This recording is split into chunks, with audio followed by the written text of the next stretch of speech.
على السادة الركاب المتجهين إلى مقدشيو التغاضي عن إجراءات الأمان. هذا ما كدنا أن نسمعه وطائرتنا تهبط في مطار صغير أعده الأهالي على عجل بديلا عن مطار العاصمة الدولي المغلق منذ اندلاع الحرب قبل 7 سنوات.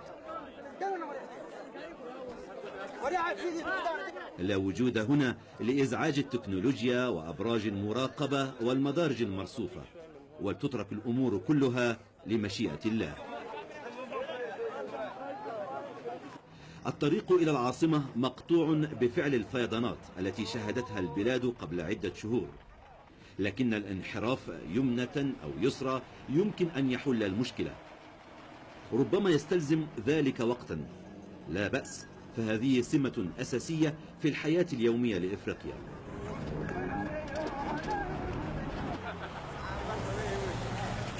نصل قلب العاصمة تحديدا عندما يسمى بالخط الأخضر، وهو ما يفصل بين الفرقاء الذين يقتسمون العاصمة.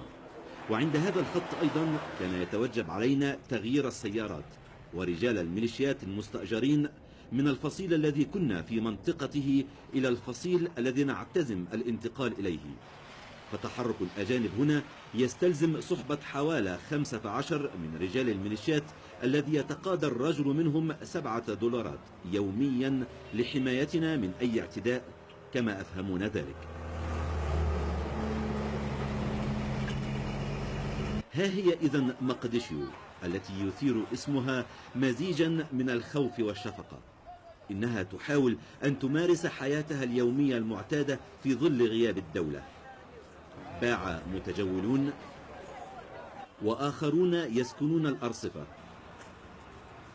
وجرائد يومية ومواصلات عامة بسيارات مهترئة لكنها قادرة في النهاية على نقل الناس الذين يتجمعون حولنا دوما، ربما فرحا بمن ما زال يهتم بتفاصيل حربهم المنسية. هدوء في شوارع العاصمة، لكنه هدوء مخيف يخفي حالة الحرب التي ما زالت قائمة تبحث عن أي سبب لتشتعل من جديد. ودبابات القوات الدولية المحترقة باقية في مواقع إصابتها، وكأنها تبرر غياب البعثات الدبلوماسية والهيئات الدولية حتى الإغاثية منها.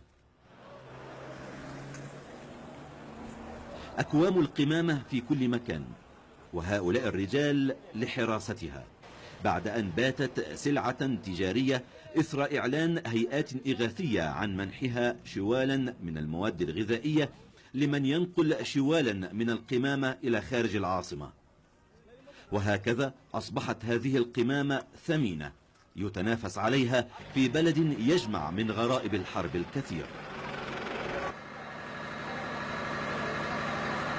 مصدر آخر للرزق، فانقطاع إمدادات المياه أحدث مهنة جديدة، وهي جلب المياه من الآبار وبيعها للأهالي. 20 لترا من المياه تكلف 500 شلن صومالي، أي أقل من $10، وترتفع الأسعار عند التوصيل للمنازل. أخيرا نصل إلى فندق الصحافي المحاط بحراسة مشددة بعد أن بات مقرا للوفد الدبلوماسي المصري المشرف على المصالحة الصومالية، ومعه أيضا وفد الجامعة العربية. هكذا بدت لنا إذن العاصمة الصومالية، وكأنها في شوق لأي زائر غريب يمكن أن تجد عنده متنفسا لأحزانها العميقة. أسعد طه، موفد الجزيرة، مقدشيو.